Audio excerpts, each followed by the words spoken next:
in the morning. You got a girl just jonesing. Need a fix from my favorite type of candy store. Got me shaking, going out of control. Let me have a little something. You know I'm hooked up on that loving. Let's rock, rock, roller skate. Let the stress just slide away. Oh baby, no, don't ever let me go. No, don't ever let me go. Champagne, let's celebrate. Let that old school record play. Oh baby, no, don't ever let me go. No, don't ever let me go. Oh my, you got that hotter than a summertime in July. Time magic, and I got to have it. I got to say it again. Oh my, you got that hotter than a summertime in July. Time magic, and I got to have it. Ooh, baby. You got me feeling like I'm overheating in the shade. There's a rise up in the centigrade. Need a taste to keep me going. You know you keep a girl jonesing. I need a hit, keep it coming, ain't no antidote. One kiss, that's all she wrote. I'm an addict, I confess it. Woo, this love is a blessing. So let's rock, rock, roller skate. Let the stress just slide away. Oh baby, no, don't ever let me go. No, don't ever let me go. Champagne, let's celebrate. Let that old school record play. Oh baby, no, don't ever let me go. No, don't ever let me go. Oh my, you got that hotter than a summertime in July. Time magic, and I got to have it. I got to say it again. Oh my, you got that Okay. hotter than a summertime in July. Time magic, and I got to have That song got very graphic about food. Hello, everybody. hungry. Will, Kreider, I see you there. Kreider, thank you for the 28 months. You say what's up, everyone. Yeah. Kate Dykstra, whoever else is hanging out there. Oh, man. Mackenzie, Jedi. Yeah, there's people there. Yo, Jedi, what exercise are you doing right now? Because my guess is you're either on a Bike. tandem bicycle with someone or you're sitting at a tiki bar. So which one is it? Does Tiki Bar count as exercise? The way Jedi does it. I was gonna say as many glasses as he lifts, maybe. Just The kidding. 9-ounce All curls? Yeah. right. Have you seen the barbell mug? Have either of you seen that? No. So I mean, there's like densities that we can't exceed. So I'm not saying that you can make like a single mug that weighs 400 pounds or something. But there is a company, they're a barbell in weight manufacturer that created a mug, and it has like a knurled grip. It looks like one of their normal products, but I think it's like 90 pounds. It's like Just the thing is, mug? Like what kind it of... looks like a like slightly oversized mug, but the deal is like if you flip it up and look at the inside, like the walls are like this thick, and so the amount of fluid you can hold is basically like a shot, you know. But the idea is it's like so they made it for an April Fool's joke. That's why they did it, and then it sold out, and so then they did another run of them, and those sold out, and now I think people sell them for like crazy amounts of money, and they said they're not going to make hilarious. any more. But I hope they called it the barbell. You know what? I wonder. Let's see what they called it. Because the thing is, people make knockoffs of it, so you can find them from other companies. It's just the original company. They don't make them anymore. What a fun idea. Oh, I lied. This one was only 20 pounds. It's still a lot for a coffee Instagram cup. sent me down a rabbit hole of 20-pound bracelets. Well, that's fairly normal because like I see people like running with weights or whatever. But like the thought of it like pulling down on your wrist all day feels like it'd be bad. I don't think you wear it every day. Were they like fashionable? Yeah. You know those like they used to have them. It was like white marble, like ice from somewhere, water from somewhere, and then black coal from somewhere. It looked like that, like little circle. Okay. What? Why? That's interesting. Why did this exist? I feel Okay. like I get it when you're talking about like training and stuff, but I don't know what else you would use that for. So this is the company. I don't know if it's a Leico. How do you say it? So 20 Those, pounds. Coasters were great. This one, again, it attempts to be roughly like mug size, but you can see how like those thick are the walls are. That's Yeah, you really can see right there. funny. It's like crazy. But there are other companies that have now made larger ones that are even heavier. So you can't get this anymore. This But- video of the people drinking out of it is pretty funny. Like really good. Well, it was an April Fool's joke, but again, people do still make these, so you can find them if you're interested in them. But that's that's the mug. wonderful.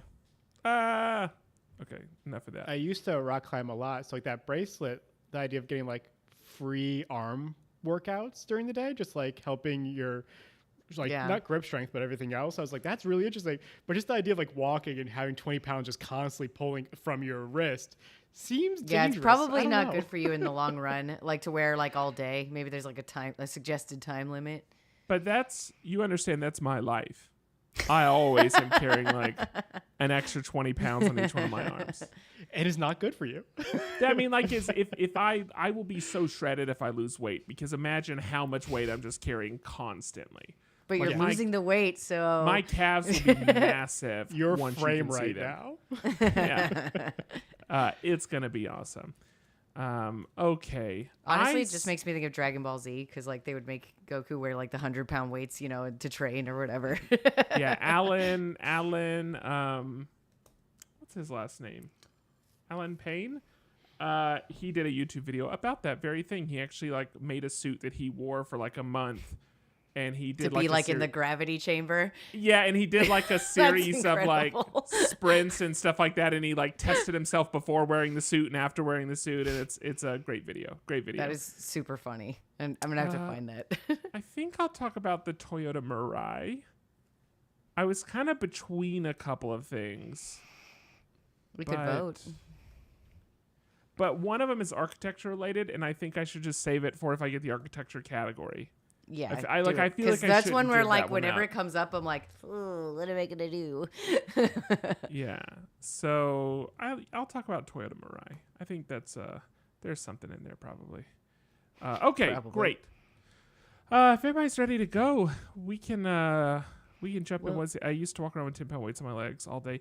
When I was in school, like elementary school, no, middle school, there was a kid that always had weights on his legs. But the story that I was told was that like he was like so thin that he was trying to add like some type of mass, basically. Wow. Like he was trying to add like some type of muscle Just mass. trying so to bulk up. Yeah. I don't know. I don't think the goal was to even be strong as much as just to like have a muscle, and so he wore like weights all the time. Interesting. Okay. Why is? Oh gosh, that's terrible. Did anybody? Well, we'll talk about it in the episode. Are y'all ready to get started? Yeah, let's do it. Okay. Let me switch Are to you this. ready? That's the real question. No. But that's where we're at. Okay. Will, what are you talking about again? Touch designer. Touch designer. An unfortunate And- name product. Touch designer, and you're talking about Kate. What? Yeah, Kate May, CAIT. CAIT. Yeah, That's not how you spell that. that's how they spell it. Touch designer and Kate May. Okay. All right, we ready? What is this? 556? Is this 556 or 557? 556. 556. Okay. Let me Kate double is the check. right way too. Yeah, exactly. That's what I'm saying, Dykstra. That's the correct way. Do y'all have people that y'all call by last names? And y'all's like just Yeah. people that you know?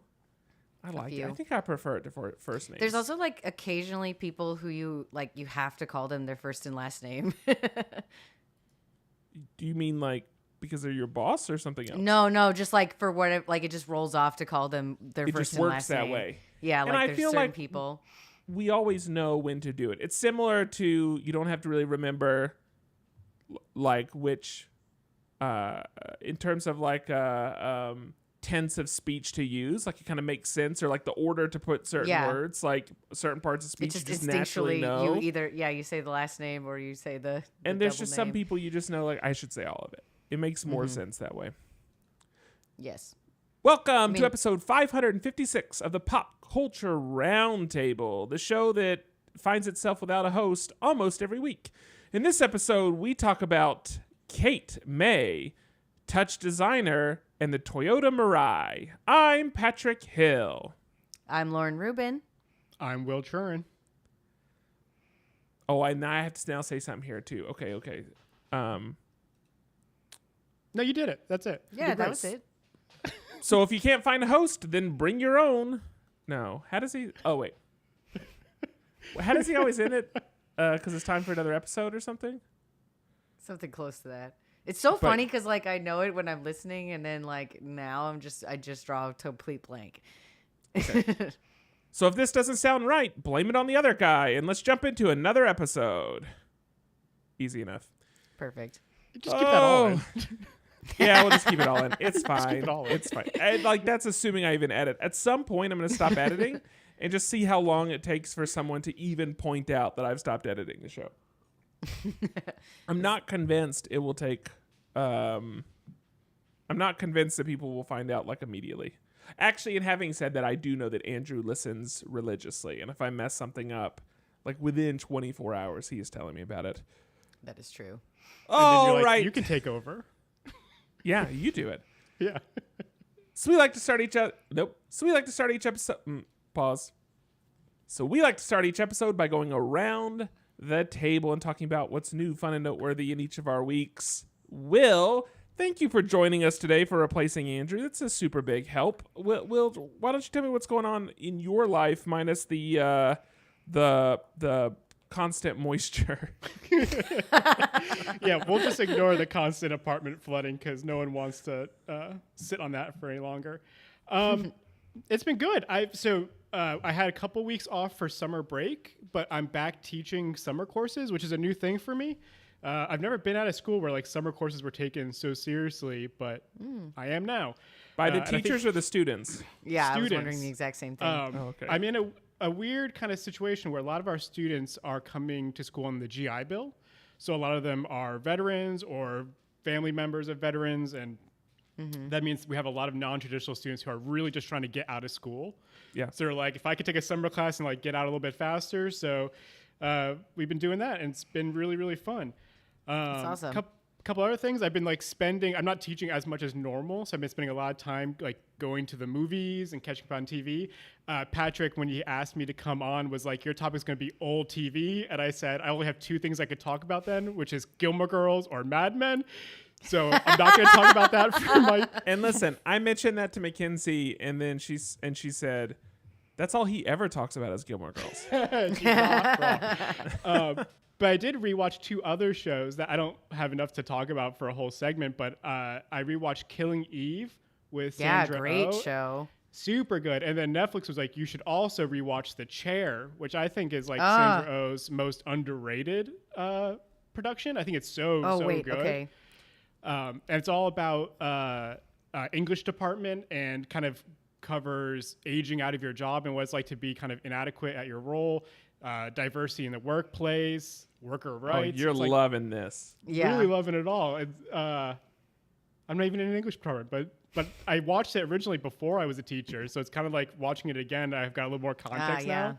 So Well, it was really art fun. is kind of the English of the eyes. Yeah, I think so.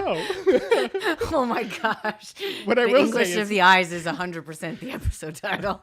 what I will say is the art department and the English department are both freaking out about AI for the same reasons. So Sure. we're not too dissimilar. And the movie front, like in the theater, I've got that AMC stub, so I go a ton. And it's just been like fairly disappointing recently. But also What have you seen? What have you So seen? Yeah, the just hit us last with, thing I let's saw. go rapid fire, Will. Yeah, Let's yeah. hit The us last with thing all I of it. saw was a documentary about the Blue Angels because I live in a military city. That Okay. sounds awful. It was like not great. When I lived in Chattanooga, and I think it's the same for everybody. Like there was one IMAX Yeah. And one time all a Blue year, Angels. they would pay a good movie, and the rest of the year, you would get like turtles and airplanes, and that's what you Yeah. got. So, being new to this Turtles. town, I was like, let's go see a military propaganda movie. It was one of the Sure. worst documentaries I've seen, but they're really Oh, bummer. impressive. I watched Abigail. Is the opening shot yeah. an American flag, or is it just like the 5 white smoke stripes in the sky? No, they tried to go artsy, so it's a shot from like the ground, watching a guy walk up to his F-16. Naturally, sure. And then you get okay, the next okay. cut to of someone doing this. Uh-huh. Like the two. Vapor through the You've sky, seen so it this- makes everything look like Yes. So liquidy. you've seen Yeah. it. Yeah, we've all seen this one. It's just B-roll from Top Gun. That's what the whole Yeah. thing is. Yeah, but worse. But worse. So yeah, I mean, if you're into the Blue Angels, go see the movie called Blue Angels, I guess. Abigail, the vampire ballerina girl movie. Was that good? Because I feel like that could have been at least like campy fun, you know? Yeah, like, it was campy fun. It was fine. It was. You're gonna hear about like a bunch of movies that I would recommend or describe as fine, except Monkey Man, which I really did authentically like. really it liked felt- that movie. It was so it good. Felt a few steps below John Wick and really wanting Yeah. to be John Wick, but it was good.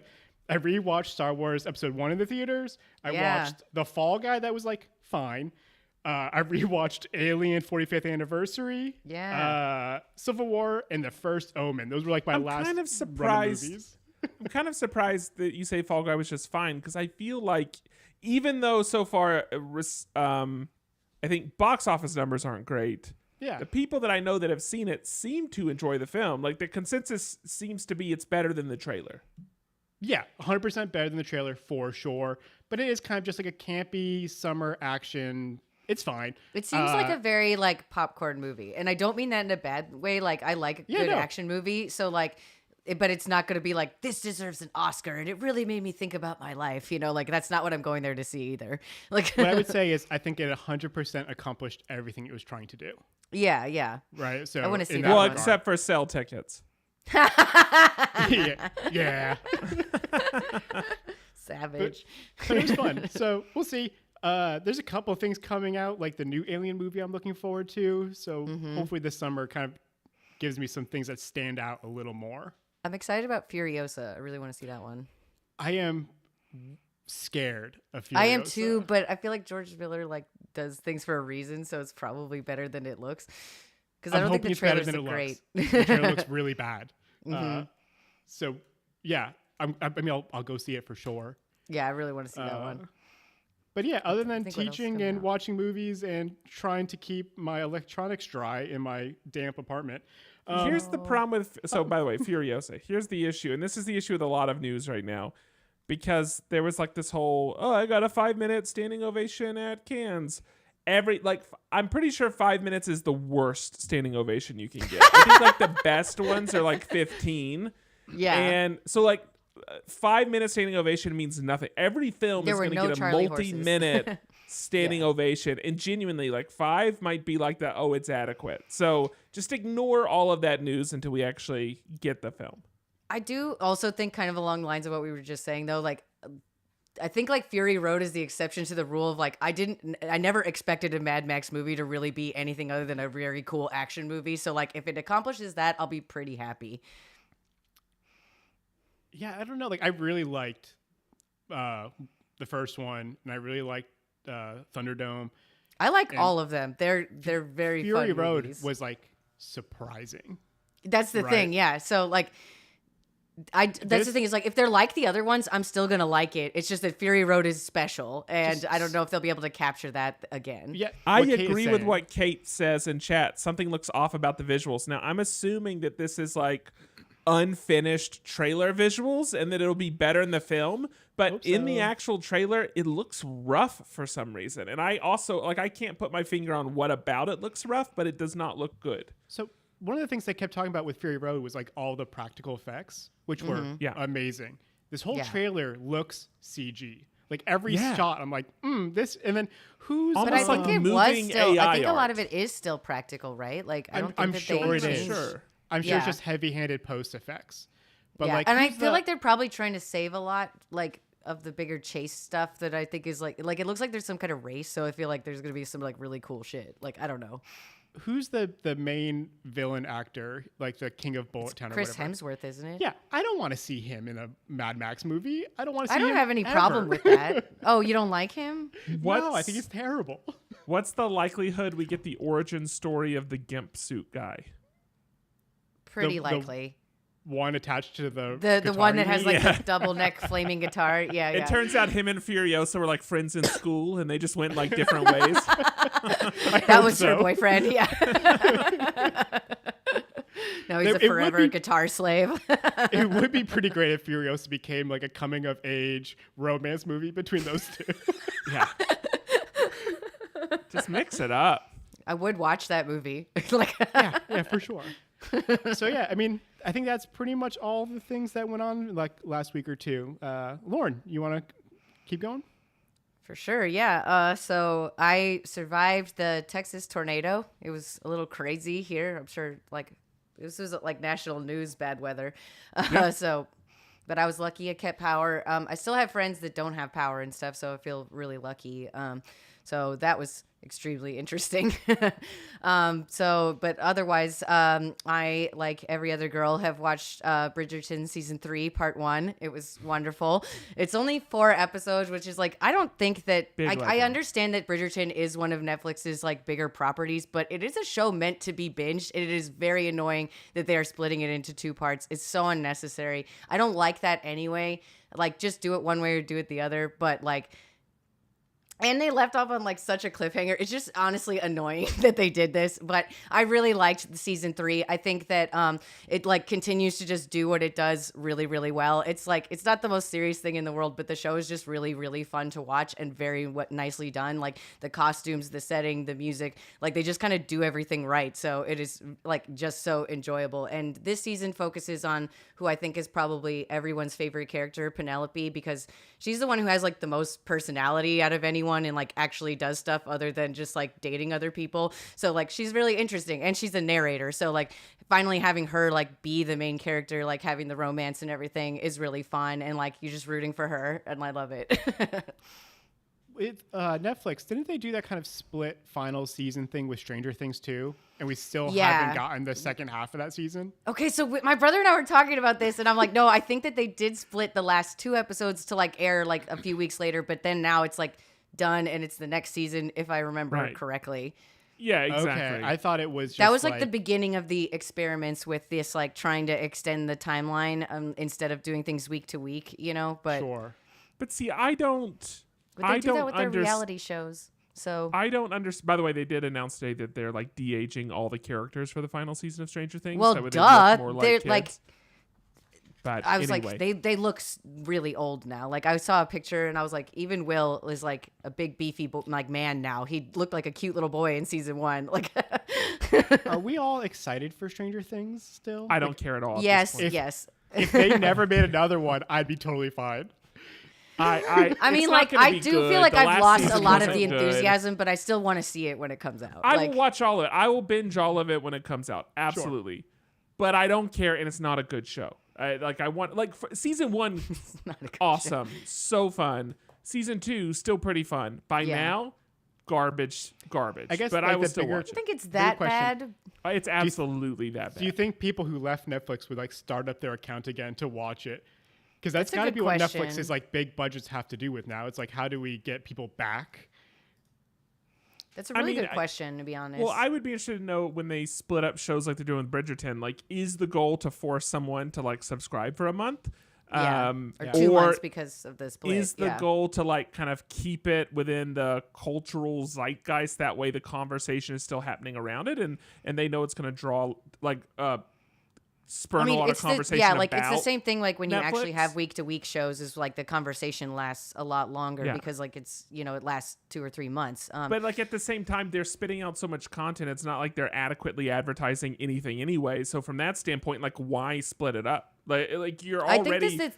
You're already yeah, not giving people a runway, and now you're stepping on those people's runway on top of that, I think especially like Bridgerton is a show that works really well to just binge and like enjoy it because it's so like light and fluffy. Like there's nothing that you need to remember, like later. Like that's not why I'm watching this. Like so it's just to me like the wrong move of like what show to pick to do this with. Like I kind of get it for like Arcane.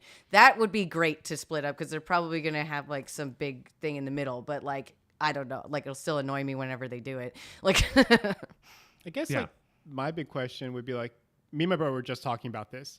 Is there anything on Netflix that you, other than Bridgerton, because me and my brother don't care about Bridgerton. That's fair. But like, I can't remember the last time I was excited for something on Netflix, and I don't think there's anything I'm looking forward to on Netflix. No, Umbrella Academy season 4 is coming out this year. Very excited for that. That's one of my favorites. Okay, I didn't watch those. I didn't care about the first season. Well, I really like that show. Yeah, and you got I an read the attachment comics with and the books everything. and everything. Yeah. Really good.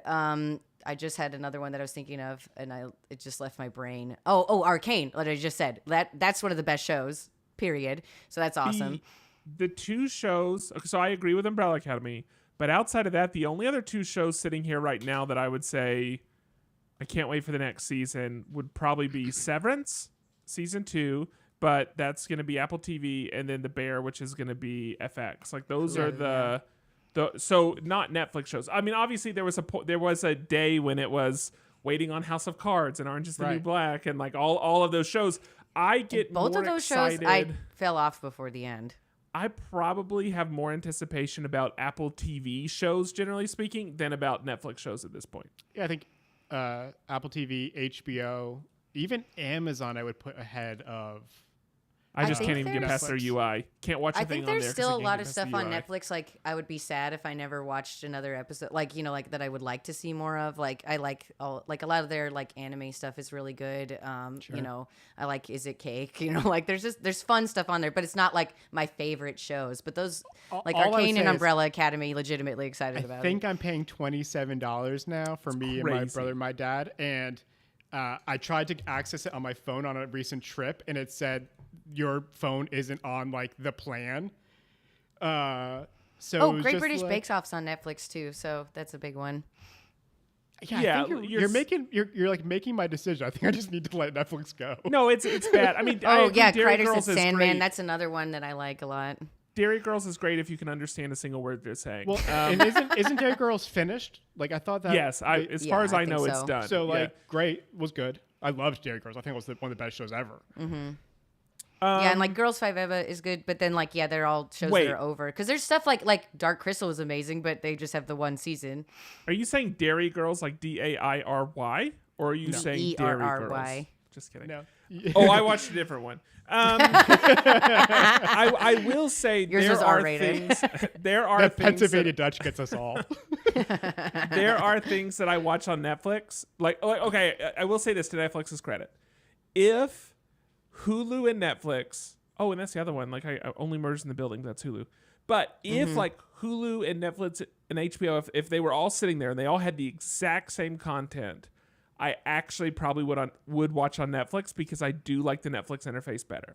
And I don't have to deal with any commercials. I don't have to deal with any weirdness about picking up where I was or viewing other episodes. Like the other platforms have like quirks that drive me crazy.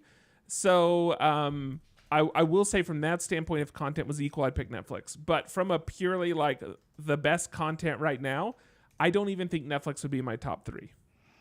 Kreider's right that Blue-Eyed Samurai is another one of those shows that's like, amazing. I actually like watching stuff on YouTube TV. Well, stuff that's obviously like current, but things that come on that air and then like 24 hours later they're on like a streaming service like Peacock or something. I just like watching them on YouTube TV and just fast forwarding through the commercials. It's faster. It's easier. Does YouTube TV like have all the like Bravo shows and stuff like that? Yeah, so we record them. And then we just pull them up in the library, and then we just fast forward through commercials, so we don't have to wait for anything. Peacock has the extended editions, and they're uncensored. And but what's nice when you're watching something like SNL, I found, is that they will. SNL has so many commercials. They will make changes from the live show to the playback show. So if there's like mistakes in some of the skits, they'll actually clean up those mistakes, or they'll fix some of the audience like noise or things like that. So I prefer seeing the live one in that case than watching like the playback versions that they polish. That's funny. What Netflix it has all of my old favorite shows, like The Chair and Killing Eve were both on Netflix. It has the Sandra Oh library, is what you're saying. I just can't imagine they have Arrested Development, which I used to rewatch a lot. No, I will say, like, if you said, Patrick, you have to cancel a platform right now, then I would probably cancel Max first, but then I would cancel Netflix. Interesting. Yeah. I really like Max. I go there. I do that one a lot too because there's so many movies, which is nice. They're bad with the recommendations, though. I actually hate their interface now that they did the merger. That's awful. I agree with that part. But there's a lot of shows I like too because HBO has Game of Thrones, so obviously I cannot abandon that. The latest season of Hacks already come out? Is the newest season of Hacks? It's not all out, I don't think, but okay, the first it's coming out now because we were caught up until this season, and very good. Yeah. So Hacks is all the shows I'm excited about are not Netflix. Sorry, Lauren, it's your topic. No, it's okay. It's okay. I don't care. No, I think this is an interesting conversation, so I'm all good. I just have one more thing to mention now that we've done rating streaming services. I have Comic Palooza this weekend, so leave your house, leave the streaming services behind, come out and see me. It'll be at the George R. Brown Convention Center this weekend, and my booth number is 2306. It's going to be lots of fun. Just look for the Game Changer booth because I've been working on that all week, and it's going to be really, really fun. Are you bringing anyone to sell with you? Yes. I have helpers. Can you make sure that they film some of the Game Changer stuff? Yes, so I definitely want people to film it because I think this is going to be so fun to watch. I'm asking you to make sure someone films it. Yes. That's literally going to be someone's job because I have 4 helpers. So good. Yeah. We got to be able to get a YouTube short out of there. Yeah. I think it's going to be really fun. I'm very excited. Yeah.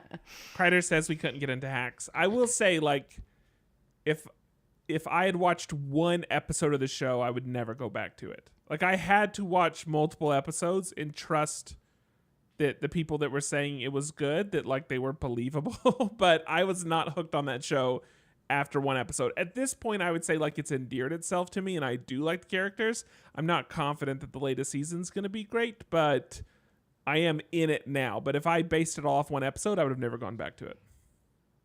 Yeah. I don't think I even started that show, but I've heard great things about it. I loved every episode, so. It's just one that didn't the premise didn't jump out at me, but it has been recommended many you don't times. Care about I've heard that it's good. Women having power, and especially when they get older and stuff like that. That's not. No, I'm dragons and shit. Yeah, no, that makes sense. Is that what it's about? It makes sense. Yeah. No, I for real need to watch Game of Thrones again. All right, is that it for you, Lauren? Yeah, that's it for me. Cool. Here's the thing. I'm not going to spend a lot of time here, but for all the people that don't watch golf, I thought I would give you a quick update for something just absolutely incredible that happened this weekend. It does not pertain to our design community at all. But this weekend was the PGA Championship. This was at Valhalla, somewhere in... I think it's somewhere in Kentucky. I don't know. Near Louisville. I don't know where it's at. Ask a Viking. Yeah. But Thursday, normal championship. Friday, wake up. And so there was an accident in front of... So what they do is people park somewhere else and they get bussed into the venue. And there was an accident. Someone actually got hit and a pedestrian got hit and killed in front of... right outside the gates of the golf course. And this happened very early in the morning, 5 in the morning or something like that. And so there was extra, police out there responding to the accident, and it was changing some of the road flow and things like that. And there was a person that went up on, not up on a median, just into a marked, a dashed median to go around some of the traffic. And then basically an argument ensued with a cop. That person ends up getting pulled out of their car and arrested. And that person is the number 1 ranked golfer in the world, Scotty Scheffler, who was going to the venue to play for the day. So he was going to the practice range to get started, or he was going to start warming up to then go to the practice range. And apparently, big misunderstanding, because in this type of situation, players are in marked PGA vehicles, and they're told to ignore the traffic flow, and they're told to put on their hazards and just proceed into the venue. And So some type of wires got crossed anywhere. Something happened, but the number one golfer in the world ended up getting arrested. It just so happened that Did they let him go like in time to play, or was he? So there happened to be a sports reporter out there that just took cell phone video of it happening, which is a good thing too, because apparently the police body cams weren't turned on. He did get taken to jail, put in an orange jumpsuit, booked. Everything happened. There's a mugshot you can find, and they ended up releasing him. So he had 4 charges against him. They ended up releasing him. He was because of everything that happened that morning. Play had been delayed an hour, and he was able to make it back to the range in time for his tee time. Ended up shooting 6 under that day, so he ended up shooting very well. Now Saturday was not a good day for him. He said he feels like just the whirlwind of the weekend finally caught up with him. He ended up having his first over par round in something like 4 years, which is crazy. Wow. But anyway, he finished out the weekend, I believe, tied for 8th place. So he does have 4 charges. His arraignment was set for Tuesday, which would be, if you're listening to this, it's yesterday. But the arraignment got delayed a couple of weeks. So I believe it got delayed 2 weeks. So we'll see how it evolves. But that's not a traffic violation. What did he do? So the eyewitness accounts and the police accounts vary.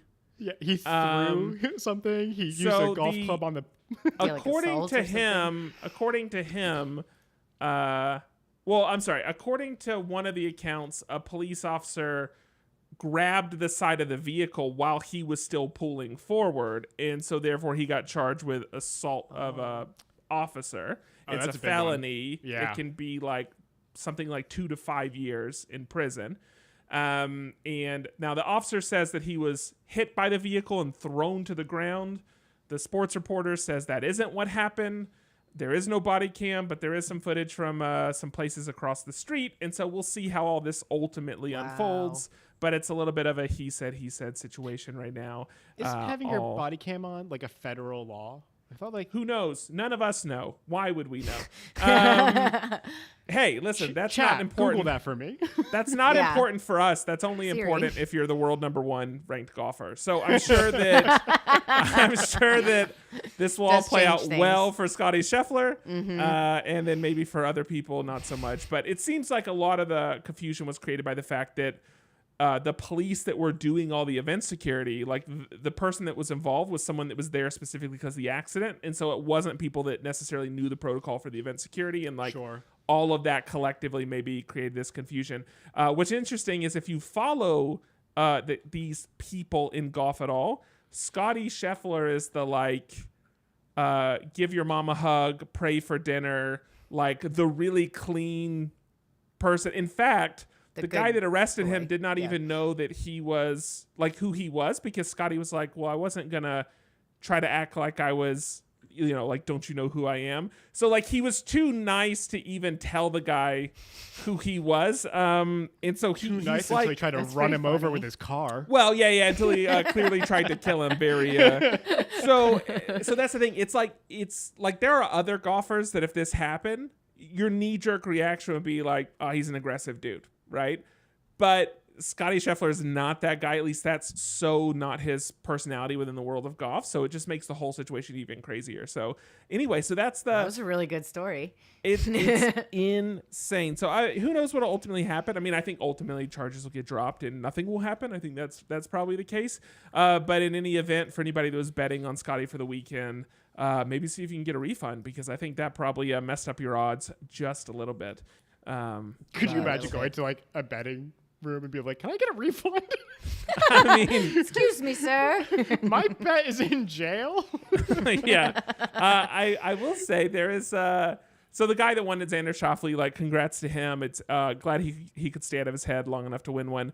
But the person that's like kind of really taking a step forward and like the favor of the public is Bryson DeChambeau. He's someone that was seen as like, number one, I'm pretty sure he does like a pound of cocaine a day. But number two, he was seen as someone that was like maybe aggressive or hot-headed or whatever.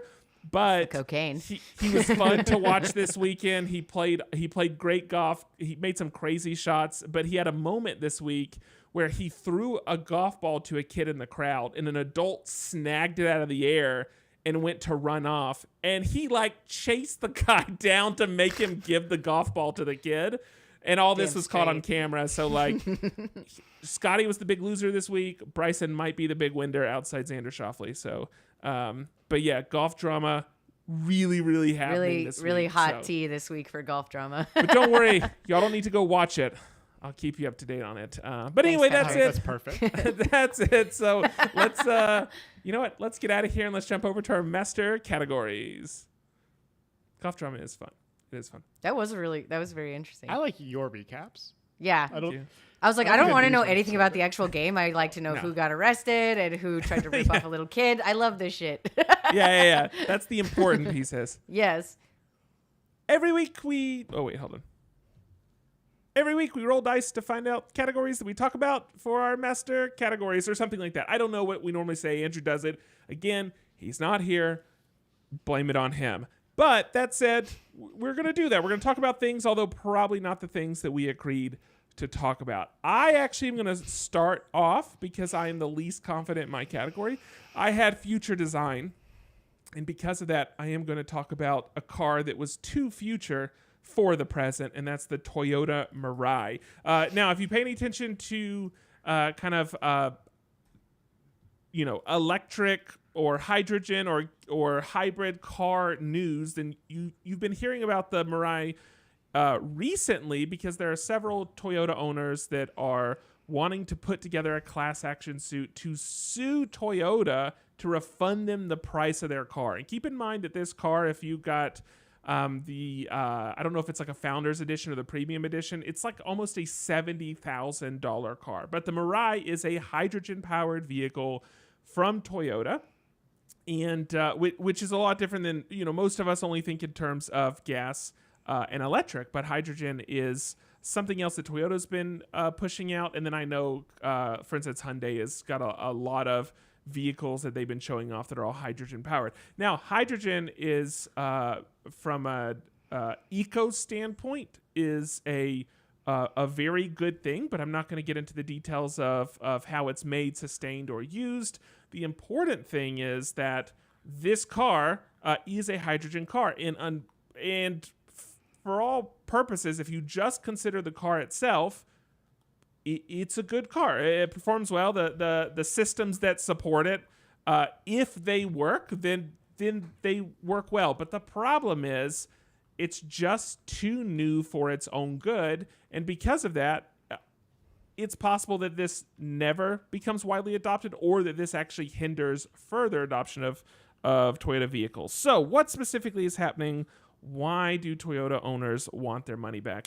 Well, the big thing is there's just no infrastructure to actually put hydrogen in the car. So hydrogen in this vehicle is stored in these carbon fiber tanks, and it's stored under a lot of pressure. And what this means is that you have to have a high pressure pump if you want to put more than like a half tank or 3/4 of a tank of hydrogen into the car. Not all the pumps available are high pressure pumps. So already when you go to the pump, if you go to a non-high pressure pump, you can only fill up like half a tank. And then you would have to go to a high pressure pump. On top of that, hydrogen, it's very, very cold when it's like, in order to, I'm assuming these high pressure pumps, in order to condense it, it's all very, very cold. The actual fitting that goes to your car can freeze to your car. And then you have to have a technician actually come unfreeze it from your vehicle, which takes time. If you're waiting in line, a lot of these places where a pump is available, there's only one pump available. So you as an owner might go there to put hydrogen in your car, and there might be a guy that it's like stuck to his vehicle and he's waiting for a technician, and you used your last bit of a tank to get there.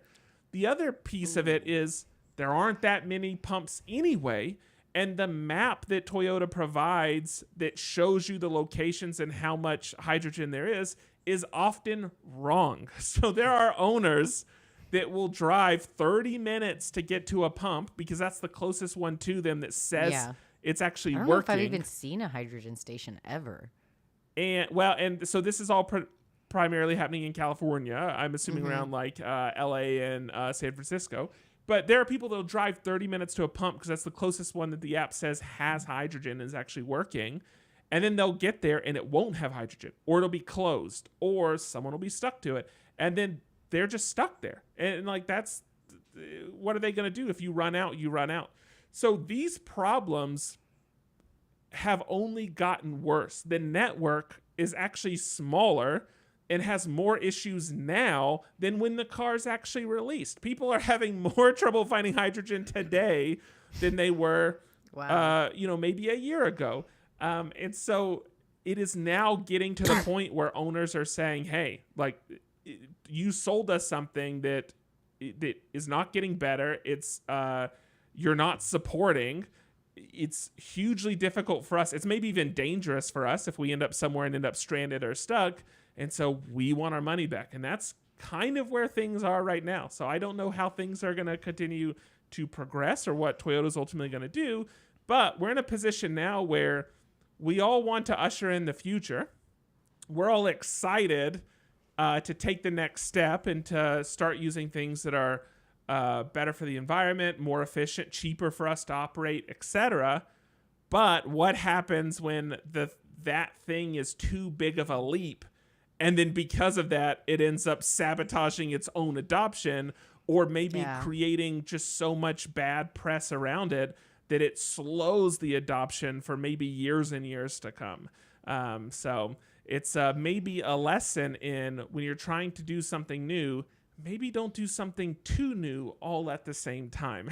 Maybe you have to take it in steps. So a hybrid car would help, or something like that, maybe like a version, What's hard is hydrogen being like a fuel for cars has been around for 100 years. Right? It's just like something that keeps getting killed and pushed aside or not maintained. But like my cousin works in automotive, and this had to be almost a decade ago. He was saying the car he sees being sold back to dealerships the most was I believe Chevy Volt. He said the amount of people who get this electric car and then have panic attacks that they're going to die on the side of the road. He's like, we're getting them daily. Wow. And even today, like if I want an electric car, like without having a home to charge it, like I live in an apartment, so like I don't have electric hours. Like it's totally impossible for me to like set a target for 2 hours or whatever to charge my car. Like it just doesn't make much sense. It definitely doesn't take that long, because like my mom has a Tesla and it takes like 20-30 minutes to charge, which still a decent amount of time, but that's it's really, really low, and she usually doesn't wait till it's like that low to charge it anyway. And but that is assuming that you have access to a supercharger and that your car supports that and things like that. But yeah, that's like at a gas station with the charger thing. Yeah. So it is like just tough. Like the idea of hydrogen, like the golden pinnacle would be like walking out with a pitcher of water and like dumping it into your car. Right? This like car runs on water, man. But that's the dream, is that it would put out water vapor, it would burn off oxygen, or the hydrogen.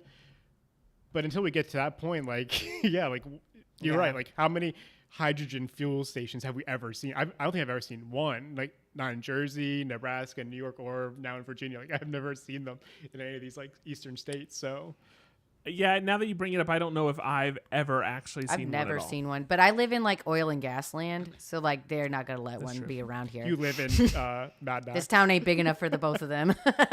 Lauren does live as close as you could to Mad Max. She lives between Gas Town and Bullet Town. Basically. Those are her neighbors. Just outside of Houston. It's next to the 3rd Ward. Yeah, I mean, it's interesting. So, like, I didn't even think about it from the perspective of not having a home. Because from my standpoint, it's, I mean, in any given day, like, we're not driving more than 20 miles on an average day. So if we just have something that, we charge and we take out, like, there is no risk from that standpoint. But, again, that's because we have infrastructure that's available to us that you wouldn't have. And I at least live in an area where it is supported. I don't know if when you were in Nebraska, if you felt like you had the support at all, or, there's certainly states or areas of the country where the network is non-existent. So yeah, even Virginia doesn't have, I saw one row of like Teslas charging at a gas station, but like the idea is like, am I going to go sit at a gas station for 20 minutes, half hour? Like that sounds I hope not. That just seems crazy. Like the worst, doesn't it? They should put chargers at libraries. That's a good idea. The Or idea the of movie Target, theater, where you're already going to be in there for like an hour or two, I'm not a suburban white woman, so I don't spend much time in Target, but like a Target makes sense, or like an AMC theater, the Jersey AMC theater I used to go to had a whole row of them in the back. Like those. Yeah, movie theater makes a lot of of sense because you're guaranteed to be there for at least an hour, if not 2 hours or more. But yeah, Toyota Mirai, just a caution about being too future forward. It's funny, I was working on something with someone recently. This is not nearly as dramatic as a hydrogen fuel cell, but they were wanting to use very unique, it was like a button on a design, and they wanted to like use some new cool word for the button. And I was like, just put on it what the button does. Like, we don't need to use cool words right now. Like, we just like someone of all the things that are going on, we don't need to trip someone up over something as simple as just the label. Yeah. So let's just put the right word on it, and then we'll make other cool things somewhere else. So I think it's a pretty good lesson to, you know, not everything has to be new and cool and awesome. Some stuff just needs to be clear and concise, and that's okay. Great. That's it for me. Will, how you feeling? You feeling good? Yeah, feeling great. Okay, so Will, you're talking. Here's the thing. I feel good. I pulled up what you're talking about, knew and that the I word would. at the top of the screen is derivative. Can you tell me why it says derivative? Derivative is the company that started or founded Touch Designer. Okay, perfect. So tell me about Touch Designer. Yeah, so I'm going to talk about it in a few different ways, and hopefully it's educational and entertaining and maybe interest growing. But Touch Designer is like a really terribly named software out of, I believe, Germany. A guy, Greg Hermanovic, who used to work for Houdini, left Houdini and started this based off of Like Houdini. the magician. I wish. No, the 3D program. Good question. There's a 3D program called Houdini. A lot of your favorite films utilize it for things like particle and fluid simulators, but it does a whole bunch of other stuff. This is based off of that code branch. So like after Houdini 4.0, they split, and this team started by Greg Hermanovic started Derivative, which made a program called Touch Designer. And Touch Designer, for me, and I'm going to give it through like the lens I've been exploring it through, is an extraordinarily experimentative, weird, unpredicting software that I've just started like dipping my toes in. But I want to encourage, I guess, like the artists or designers in this room to maybe give it a look. One really good reason is that it has a free tier to get started. So there's no money up front. The paying for it's like $600 single time fee if you want to buy like the whole thing, which I think is really affordable. But I'm traditionally a interactive designer, usually doing products or websites. And for me, that's a fairly small box, right? Like you don't really have too much freedom in what you're making because, like to what Patrick said, things need to be clear, concise, understood, easy to use. And that just doesn't allow much like interesting to happen. If you guys spend any time on the internet, you know this. The internet is just like cookie cutter websites all across, right?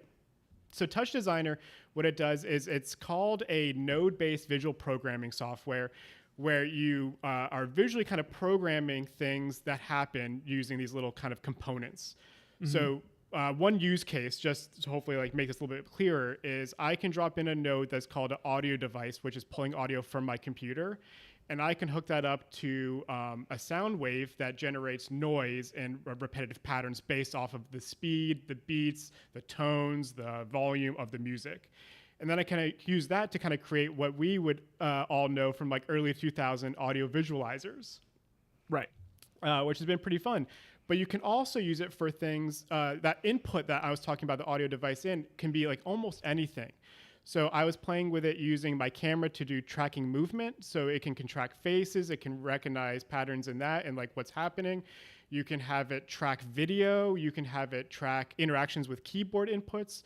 So it's like a really cool, weird sandbox of creating these interactive experiences that aren't kept in like that little framework of like what we need a website to do. And to clarify, you're basically saying that each one of these nodes, you can attach other nodes to it. So, and therefore, like whatever you've set that node to do to an incoming signal, then you can change which signals are going in and affect other things the same way. So you're creating this like That's the component part, is these Yeah, reusable absolutely. things that you can apply in different ways or orders or with different inputs, etc.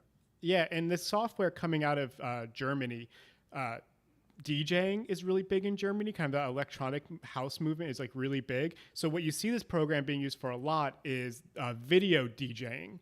So people will create these kind of components and these assets in Touch Designer. When they plug it into like the record players or the MIDI boards or whatever, it all will drive these animations and visual effects and create the show around the DJ, which I think is really cool. But for us, like if you've seen anything with projection mapping, which is like when you use a lot of different projectors and kind of link them all up to create like really cool non-flat usually projections, Touch Designer does all of that. Right. Touch Designer can also control laser machines and fog machines and all of that kind of stuff so that it can create these immersive, experimental things like when you walk into a room and create an event or an interaction. Wait, how long have you known about Touch Designer? So I fell on it on accident like a month ago. I was just like, what is this partially what came out of the project you were telling me about? Which one? Fine.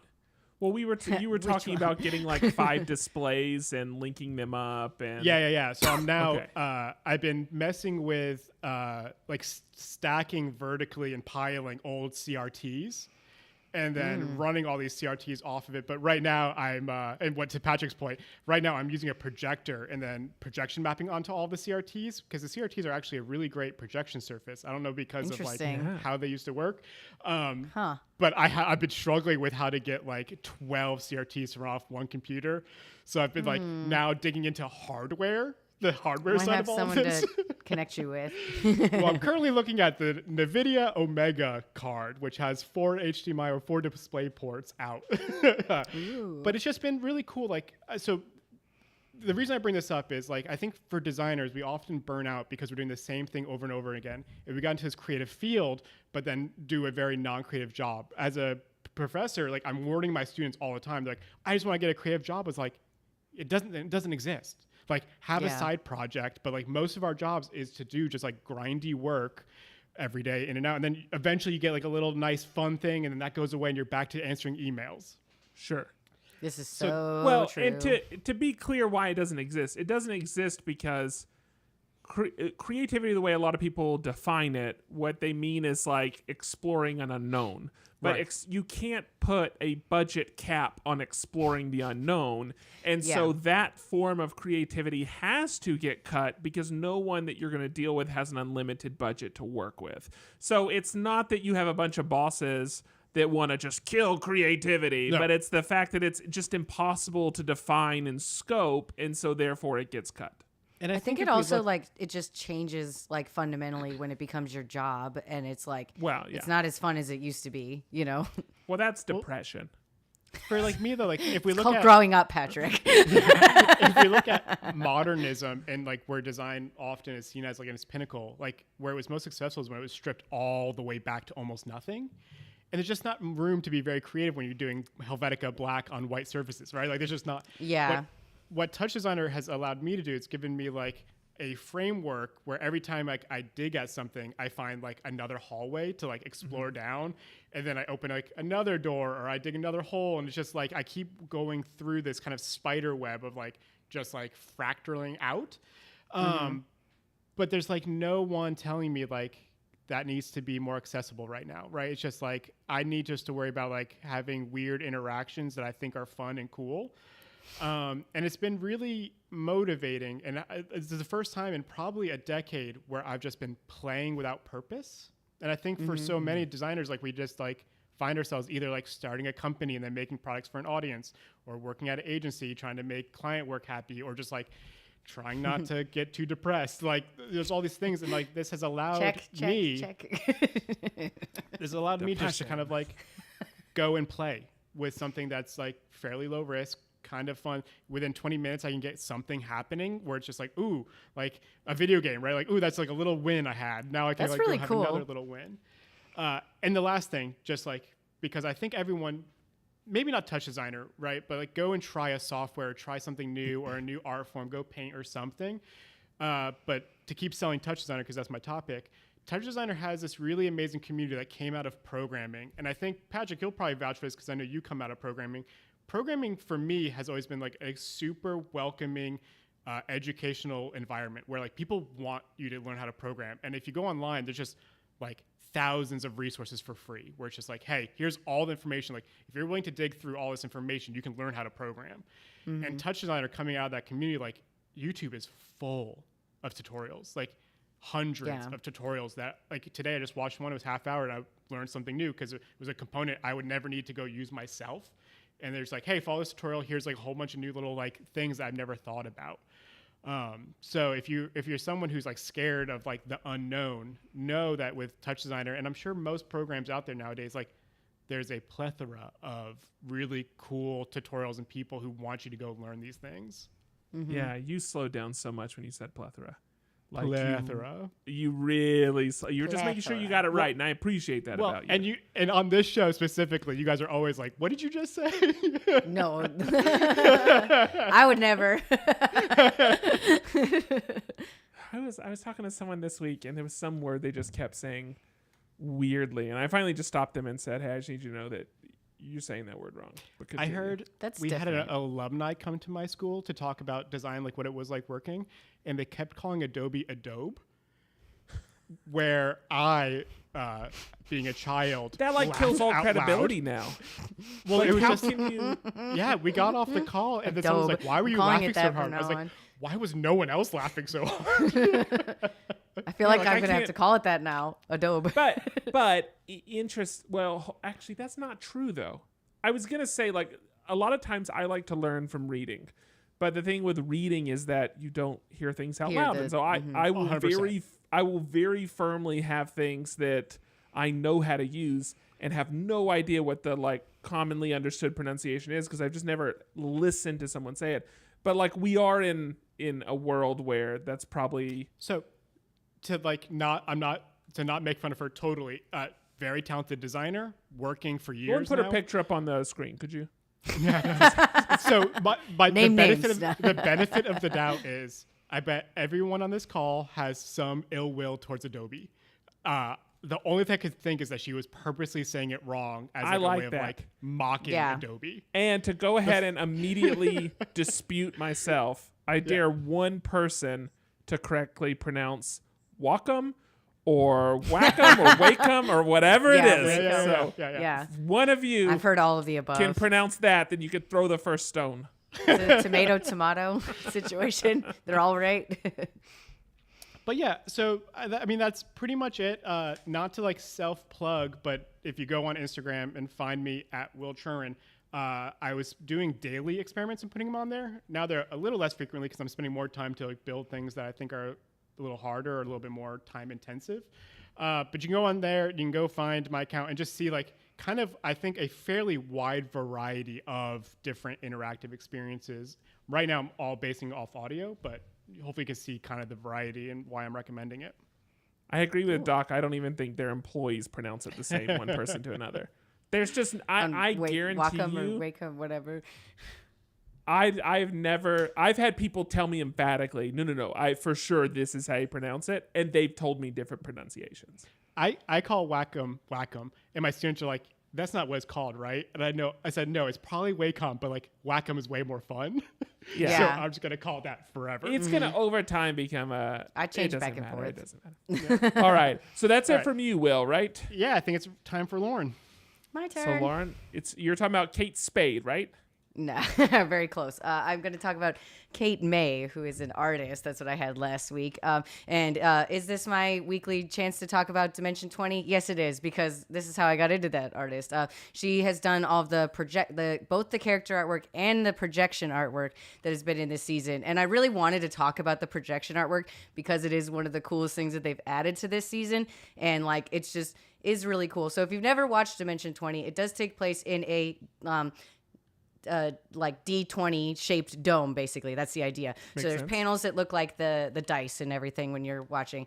They have now taken they've built this up over time where like they used to just be one color, then they started experimenting, have it being like themed different colors, like it was red and black for the vampire campaign, things like that. And then in Burrow's End, they really started like adding animations and like settings into the background. And that one took place in a lot of like animal burrows. So it was like a dirt wall kind of projection on it. And like sometimes you'd see like a worm moving in the background, kind of little touches. But this season, like every time that they change a setting, they have a fully illustrated like background that is like really cool. And like you'll get, I personally get sucked in looking at the background because there's so many details and there's like little Easter eggs and jokes hidden in it.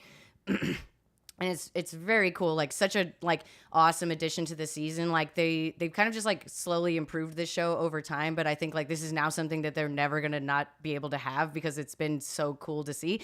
And so like yeah, and I think that her artwork is like absolutely outstanding. Like it's a really cool style. It's like I'd say it's kind of like a digital style, like kind of comic booky, like the figures are pretty realistic, you know, things like that, but it is like more digital style, like the lines are more fine and stuff. But I think like the thing that I like the most about her illustrations is that she really does like expressions and movement really well. So like you can look at the character and like get a lot from like just the poses she chooses and things like that. And I'm definitely going to show some examples in just a second, but I think that like I've just become like really obsessed, like watching her stuff, like immediately followed after the season started, and like just love seeing all the cool things she does. So I'm going to bring up some of the ones that they have for this season.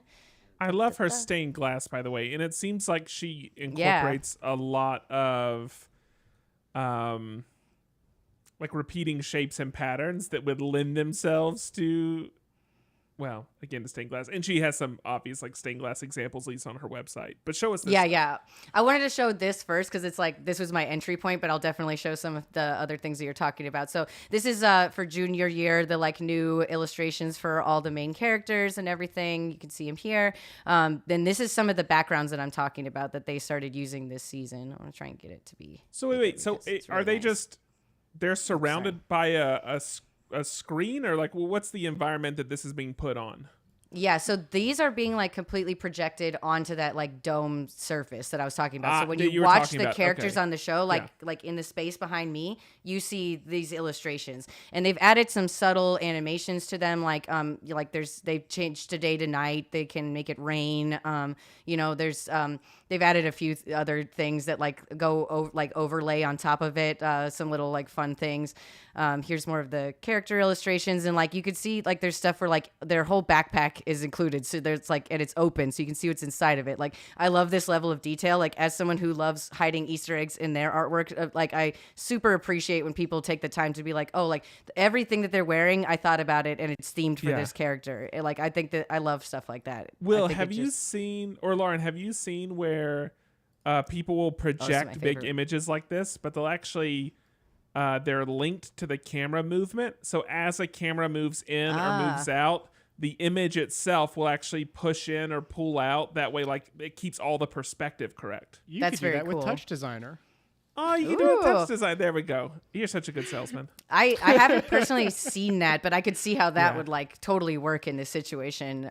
Like that would be super cool. This one was one of my favorites. They go to a mall, and this is like a modern day high school mixed with fantasy stuff. So obviously you got to go to the mall at some point, but it's like Build a Bugbear Workshop and Bloodbath and Beyond. Like each of these has a fun D&D spin on all the stores, which, you know, I love this stuff. It's super fun. This is another one of my favorites. Through all the examples you've shown, you can see like she's just a real fan.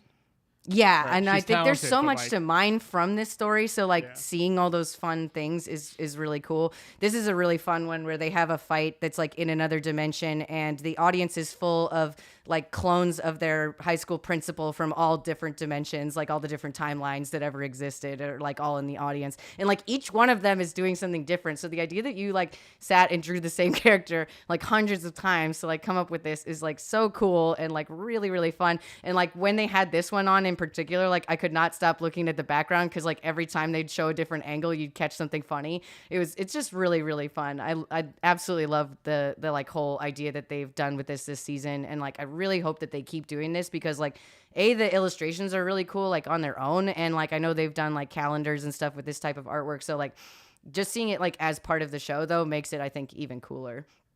Yeah, I do love how you can overlay these and see like the perspective constraints on them. So like clearly like when these are being designed, like there is still like a boundary that it all has to live within or exist within. Yeah, definitely. Like you could see like and it looks a little more natural when you see it like in context. But I think the mall and you the have- arena, especially, like you can just feel those. But yeah, you have the a way you of can showing see that us for sure. the I can. projected- It'll take me just a second to get there, but let me sorry. just Oh, also we show didn't some get of there. her regular illustration stuff. That's not necessarily the same. But Yeah, this right is down the left. stained Look at glass the- one that oh you're my talking gosh. about. This That's is very cool. awesome. Yeah, That's awesome. I think. But this again, is like for- even in her other pieces, like there'll be geometric patterns that are kind of happening in the background through a lot of the stuff that she's doing. So, but I love that we actually got a stained glass piece with this one. Yeah, and I love that like each of these has different scenes in it and stuff. Like really, really cool. Like Lauren, have because you you made could stained glass before? No, I have an extreme phobia of touching glass, like because I've had a lot of injuries Really? involved with broken glass, so I would never do that. Interesting.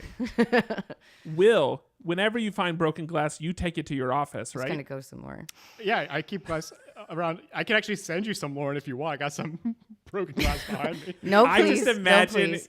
I just imagine your No, office thank you.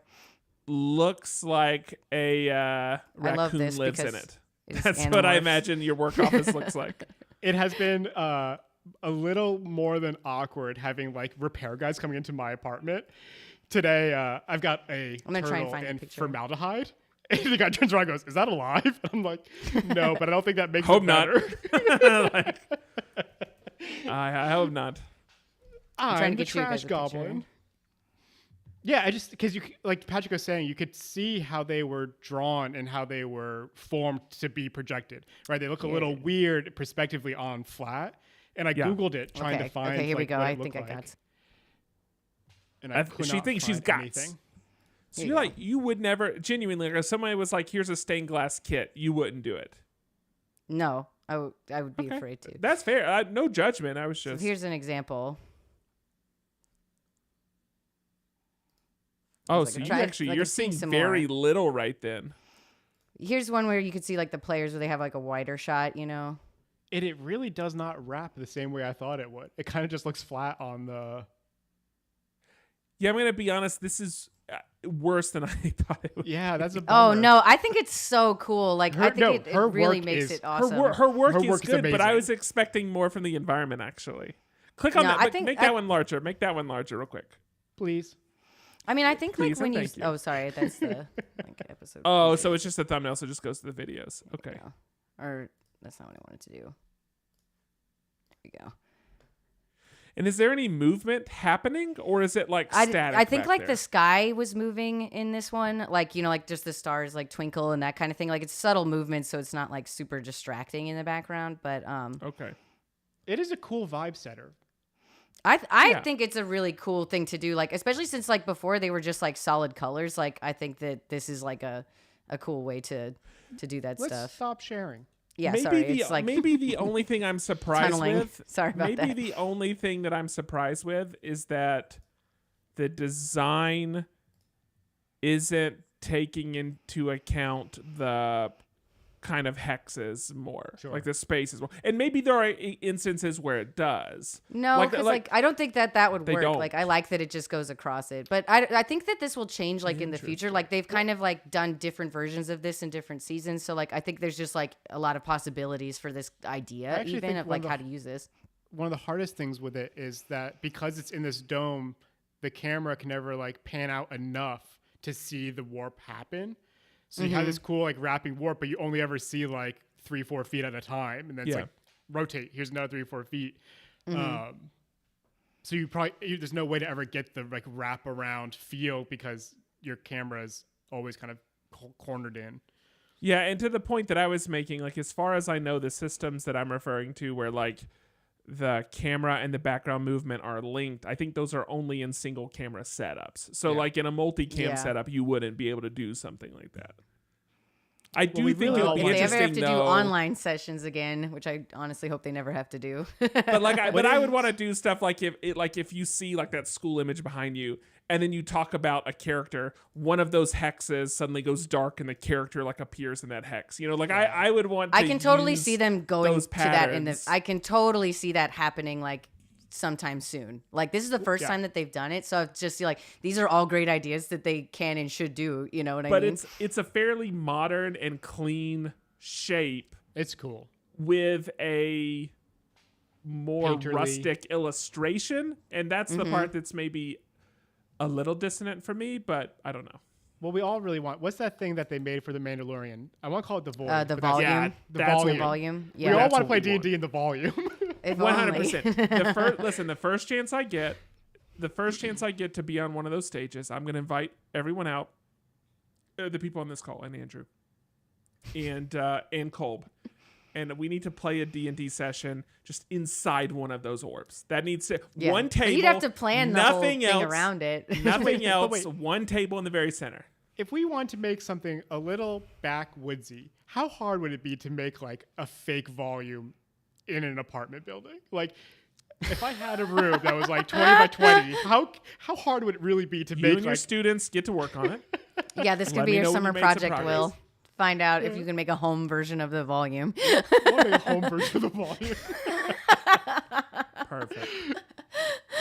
My friend from work was talking about this idea of like this isn't exact like this is maybe the exact opposite really, but like kind of talking about like how to do D&D more immersively, where he's saying like at the Renaissance Fair have like a little like kind of hut that you decorate, you know, and like have that set up so it's basically like you go into the wizard's place, you know, and then you're playing and like have stuff that interacts with it and stuff. It's an interesting idea, but Wait, here. Rate this product idea or brand idea. Me and my buddy were joking around about starting an incense company purely made for helping the ambience of a D&D session. oh So, like, yes, you've got absolutely, incense 10 just out to, of like- 10. Yeah. The branding do it. alone for this would be so fun to make. Of course. Just do it. Like, But I was like, I don't really care about music with my sessions. Like you and I run D&D for Lauren. Yeah. And I try to use music and stuff to like help out. And I'm not really a big fan of it, I don't think yet. But the idea of like the smell, I was like, that would be really yeah, cool that to would be have, really, like- really cool. That would also be actually cool considering like we play online, but like you could mail that to each of us and be like, can Yeah. you light this before we start playing? Like that would be really fun. All right, maybe we'll do this. Maybe we'll figure it out. I love this idea. I will I help just you. assume that if you burn incense, you're a ne'er do well. Sorry, that's Yeah. the phrase that did my It's like dad I burn would say. incense all the time. Yeah, I just assume that you're And doing you are illegal, And I illicit am. things. point proven. No, it is weird. I feel like growing up that incense always had like a negative connotation to it. Yeah, because you only So lit then, it like- to cover up weed smoke. Right, and so then like as an adult, I never take advantage of like the modern candle. Like candles don't have that connotation. This is just it's Yeah. basically the same thing, right? I guess they're like, Yeah. yeah, Mackenzie, sort of I'm witchy buying or whatever. incense. I like that. So I like if you're incense. watching this, Yeah. just know that's happening. Is that That's it, so Lauren? funny. You're married Yeah, to a that's gonna be ne'er-do-well. that's it for me, really. You're so check out married to Kate a May. ne'er-do-well. I love saying the word because it's so ridiculous. It's All right, another word I Good have to one. say. I have to say that word real slow. real slow. So with that, we're through. No, they give me a headache. Who will? Or incense? Let me know. Incense is what Sorry, you're saying. Mackenzie. Some incense smell will give me a headache, but I like most of it. Okay, so with that, we've actually made it through this episode. Let's go ahead and roll dice. Will, you're gonna roll Yeah. for Andrew. Lauren, you're gonna roll for yourself. I'm What gonna if roll we roll for for each other myself. instead, just for fun? Well, you would have gotten a 5 if that's the case. Do you want a 5? I'm fine with that. Do you want an anytime 5? Because you just got an anytime 5. Well, do you want an anytime 1? Because that's what I rolled. So no, keep your 5. Okay. Yeah. I was like, that's not fair because I rolled a 1, so I have to take that. Okay, so what's a 5? What did I get? 5's gonna be architecture. Hey, I said Hey, you're prepared. I Nice. rolled an 11 and a 2. An 11 is gonna be art, and then you guys are gonna have to tell me what I talk about next week. We'll let Andrew chime in on that one. Okay. Will doesn't get to chime in, seems fair. so Nah. Will can either be the only vote or it doesn't count at all. that's true. Wait, when's hey, your convention? Tomorrow, or sorry, this weekend. Like it's Talk Friday about through that. Sunday. I feel like that's usually around the table. But if everyone's cool with that, I'm happy to talk about it. Sure, everybody's cool about that. It's gonna Hey, be by the way, fun. side note, I got fitted. I'm wearing a heart monitor right now, and I'm wearing it for like the next 3 days. There's a name for it. It's like a Halt device or something like that. I don't remember, but it's not that big. It's like that's it right there. So was that like 2 inches long, something like that? I don't know. And when I got on the call, your heart started beating faster. I know. Mm-hmm. I did get a call right before we went on that was like, "Hey, it's not connected." So what's funny is, this is the only reason I thought about it is because I looked over to the side and I saw this. They gave me a phone that I have to keep with me that has an app for the device, and then they gave me a charger for the phone. If I fail to take the device back, they like charge me for it, but they only charge me up to $200. So I should look up how much this phone is worth, because it's possible this device and the phone, it's worth the $200 trade-off. Like maybe I should just keep this. I don't know yet. So I guess I'll figure it out. But how much fun is it knowing stuff about your heart? Like, is it worth $200 just to have it around so you could just be like, look at what my heart's doing? I don't know, but it was weird when a guy called me and was like, "You're more than 20 feet away from your phone." That was like, okay. Someone called you? Yeah, like literally 5 minutes before the podcast, I got a phone, Wow. and it just said toll-free number, and I was like, "Who's calling me?" And you actually answered? No, I got the voicemail, and then the voicemail said, "So and so okay. cardiology. Make sure you're I was within like, 20 we don't feet answer of strangers' your numbers. device." No. But then it was about this and saying I was more than 20 feet away, and then I turned it up. I opened the phone and it said I was disconnected, and I was like, "Oh, that's weird." Like it makes me think some dude's just like standing over the monitor with like Patrick written at the top of the screen, just like watching. I like to think there's just like a switchboard with like all of these people's heart monitors that they're watching, and like if your light goes off, he has to call you and be like, "You're too far away." Yeah, maybe he thought I died. Anyway, so with that, that's the end of this episode. If you want to find more episodes, you can go to imofone.network, where you can find show notes, links, something, I don't know, but you can find past episodes in our archive, and there's like 500 and something episodes there, and it's you can listen to them if you want to, but the other thing you can do is you can go to the places you get podcasts, which can be on podcasts, or I don't know if Stitcher exists. It's possible Google Play's a thing, but they might have shut down, not sure. Spotify, any of those places, and you can subscribe, rate, review the show, and if you do that, we will read your review on the air. And of course, we just love hearing nice things from nice people, and we love hearing not nice things from what we like to assume are still nice people. And if you're listening to this audio podcast, you should have come on Monday to the Twitch live stream. It's a better experience. It's really the one that counts. So I'll see you here. I'll see you here next Monday, folks. Yeah, so that's the big thing, that really this show is better on Twitch. We like to do a lot of show and tell, and you don't get the show aspect if you're watching the podcast. So again, twitch.tv/podcast, where you can subscribe using your Bezos dollars, and we love it if you do that. They're going to get devalued in the next couple of months, but we'll still take your $2.50 as long as we can get it. So, and with that, we do have socials if you want to find us and follow us other places. Lauren, where can people find you? I'm at Not Cool Co. everywhere. And Will, where can people find you? At Will Churin on Instagram. And is there something else you wanted to say, Will? You look like you really wanted to say something. And I'm going to talk to you after about the Bezos bucks being reduced. I am so interested in what evil they're doing now. Oh, yeah, anything they can. They're always up to something. And you can find me at Give Me a Headache on all the platforms. And with that, we're going to get out of here. I'm Patrick. I'm Lauren. I'm Will. Peace out. Adios. Bye. Yeah, I kind of locked you into that. that. What they're doing is that right now, let me find some music to turn on. You okay, Patrick? Yeah, everything is probably fine, Jedi. I spent like 9 hours in a hospital because I thought I was having a heart attack, and apparently it's a 9-hour process to tell you no, you weren't, because they have to do like multiple EKGs and multiple blood tests. And I told Patrick, because he told me this, I had a very similar issue happen about a month before him. I was in there for an hour, and they're like, "All right, you can go home," and then send me a $4,000 bill. Yeah. So my doctor actually checked me out. Yeah, my doctors did not care. By the way, His my bill's bill going to only, be much higher than yours. my bill is only $100. Yay. So get on this insurance plan. Virginia healthcare.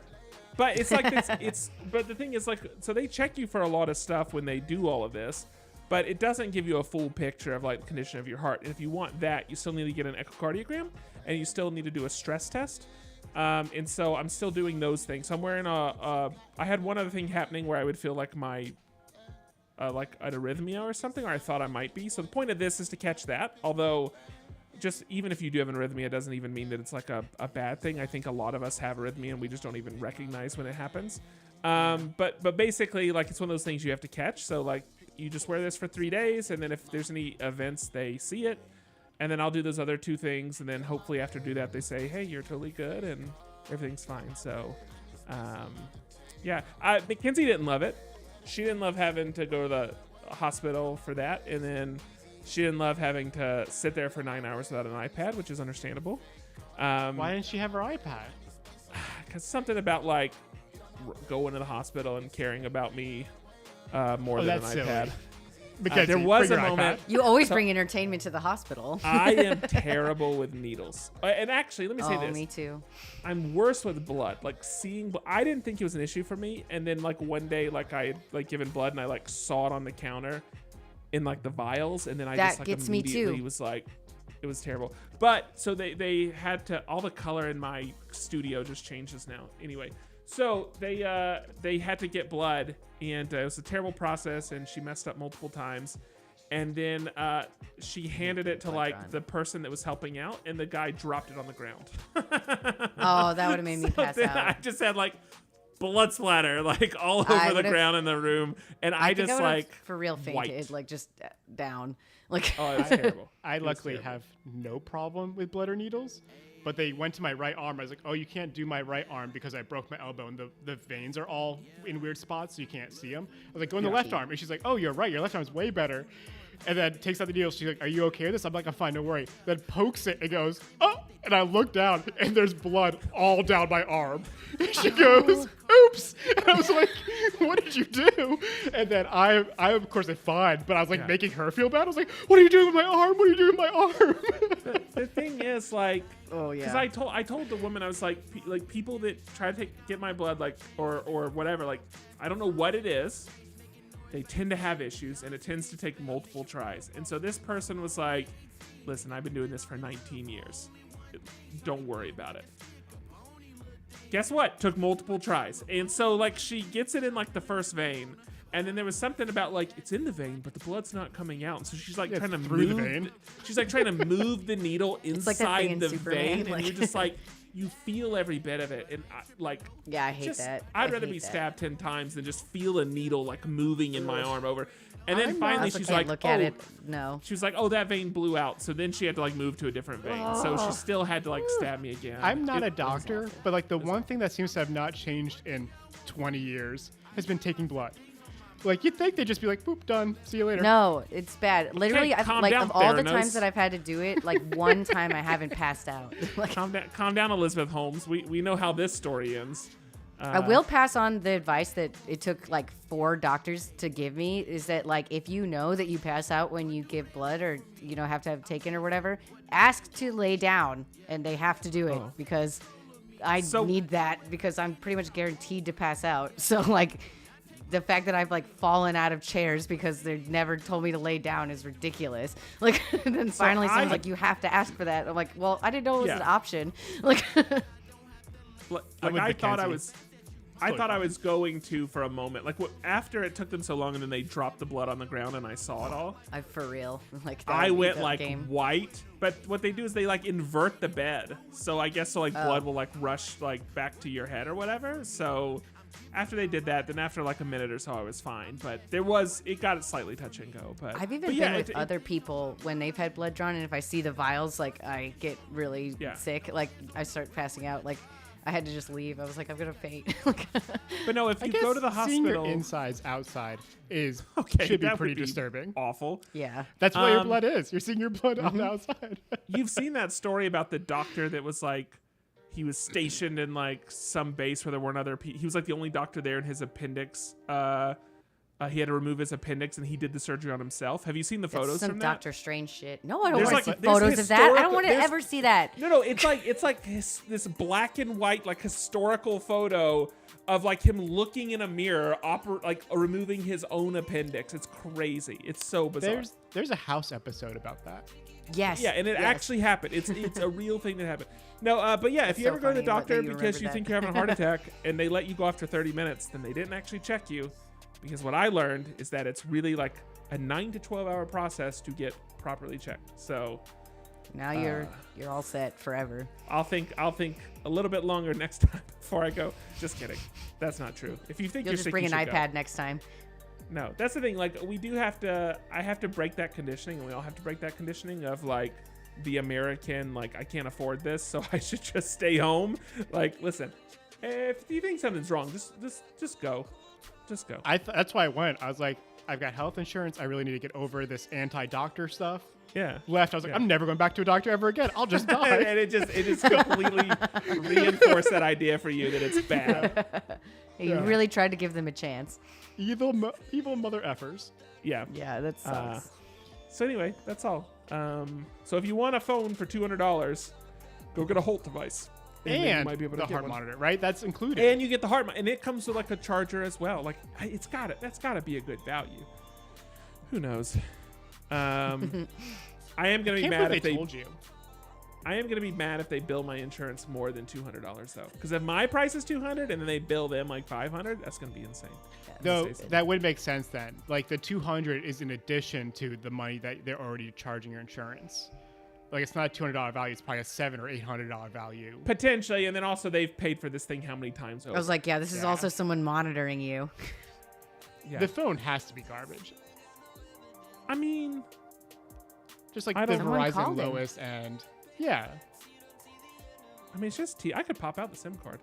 Yeah, I mean, I don't want to trade phones. I like the phone that I have. Yeah. It should be inside. Yeah, that's a good point, Kreider. I agree completely. But last story, I had a guy I went to high school with that just could not see blood, and he was in some it was like some 4-H class, and they showed you like dehorning a bull. Listen, I was not Georgia. I grew up in Georgia, but I was not Georgia enough to go to all this stuff. And he, from the sight of seeing that, he passed out. But on the way to the floor, he hit his head on a trash can and like split his head open, and so he had to like go get stitches and like all that type of stuff. So Woke up, was covered in blood, passed out yeah, again. exactly. So like all did his have that worst happen fears one of the completely times. came Yeah. true. Oh, Like it just sucks. continued to get worse. So That's awful. never done that. All right, everybody. Well, this has I been. want to know what dehorning is, but I really don't want to have to look it up later It based on has the to be fact that exactly what it made is. someone pass right? out. It's Yeah. just removing horn. Okay, last crazy thing. There's this other thing you do apparently, where I guess so you can see how like cows' stomachs work. They basically Yeah. put a porthole I have in the heard stomach this. so you can Yes, see yes. it's so crazy. It's so Yeah. gross. It's Yeah. so crazy. All right, everybody. Cow That's portholes. The cow portholes. So if you're looking for another title for the podcast, that is a possible option. No. I'm sorry. Art is the English of the eyes is in fact the episode title because that was That incredible. is one of good the one. most poetic things I've ever said. All You're right, not we're gonna getting top out of that. here. You must be an English major. I'm absolutely. All right, everybody. Bye, everybody. Bye. See ya.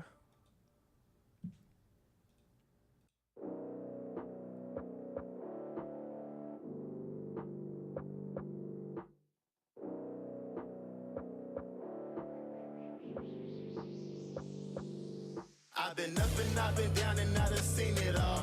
Was in the gym working my shot, now they pass me the ball.